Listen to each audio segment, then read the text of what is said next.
And coming up on Mountain News this morning, Kentucky lawmakers continue to discuss issues with the unemployment system here in the Commonwealth, and a new program works to give some hands-on experience to future business leaders in our region. Dedicated to Eastern and Southern Kentucky, this is WYMT Mountain News this morning.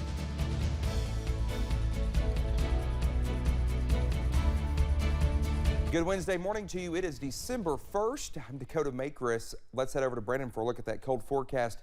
Brandon, I cannot believe it's already December, but I can't believe that it is cold. So, Exactly. So there you go. It is December the 1st, and we're going to continue to see some different types of weather today. We're going to see some rain chances.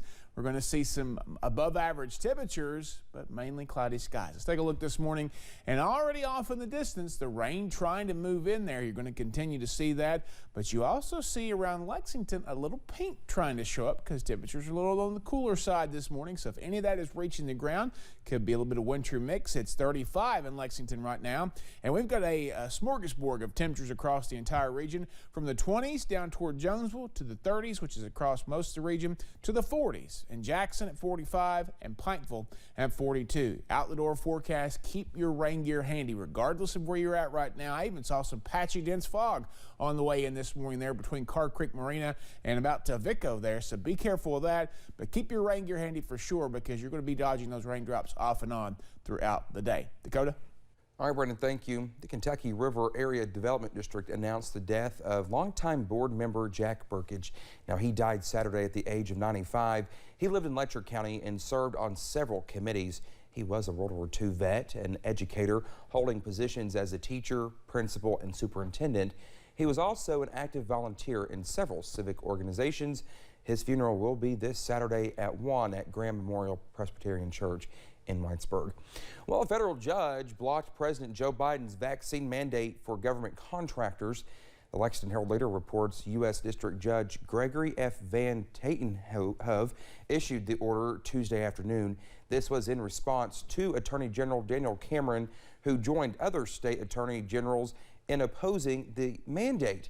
The judge said, quote, "This is not a case about whether vaccines are effective.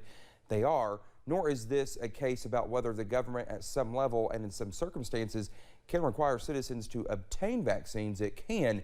He said that question before him was a narrow one, whether or not President Biden had the authority to impose vaccines on the employees of federal contractors and subcontractors. The judge said, quote, "In all likelihood, that answer to that question is no." Well, the vaccine mandate has been blocked in some of our neighboring states as well. On Tuesday, that judge also blocked the vaccine requirement for federal contractors in Ohio and Tennessee. This is the third time in the past few weeks that the president's call for mandatory vaccines were halted. This comes one day after a Missouri judge stopped the vaccine mandate for some healthcare workers in 10 states. Well, Kentucky lawmakers held a task force meeting involving the state's unemployment system. Now, their final meeting ahead of next year's General Assembly session was yesterday. They looked into issues troubling the state's unemployment for almost 2 years now. Despite months of hearing testimony about an outdated computer system, some lawmakers say the meetings just haven't been enough. We did not hear from any unemployed workers who have tried to navigate this system on their own. Lawmakers say these discussions about unemployment could make their way into legislation for next year's session. Well, a Kentucky veteran says the Paul E. Patton Eastern Kentucky Veterans Center in Hazard needs more help, or he fears the center could close.